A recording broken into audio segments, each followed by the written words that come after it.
دنیا میں سب سے خوبصورت پودا محبت کا ہوتا ہے، جو زمین میں نہیں بلکہ دلوں میں اگتا ہے۔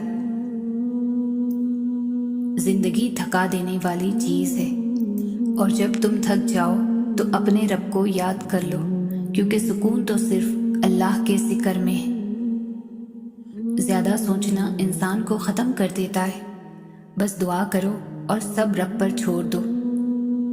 جو دعا قبولیت میں وقت لیتی ہے، پھر وہ قبول ہو جانے پر وقت ہی بدل دیتی ہے۔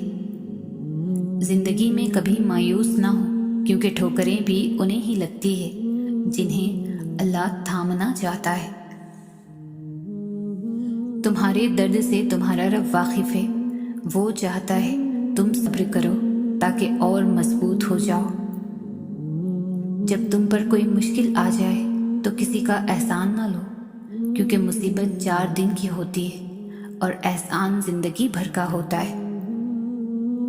صبر کی 2 صورتیں ہیں، جو ناپسند ہو اسے برداشت کرنا، اور جو پسند ہو اس کا انتظار کرنا۔ نفرت گناہ سے کرو، گناہ کرنے والے سے نہیں۔ شاید تمہاری محبت میں آ کر وہ گناہ کرنا ہی چھوڑ دے۔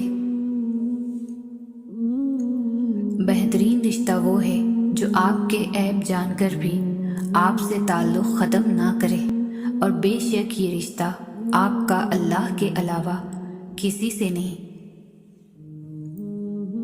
ہمیشہ چھوٹی چھوٹی خوشیوں کا استقبال کیا کرو، کیونکہ انہی کے پیچھے محبتوں کا سیلاب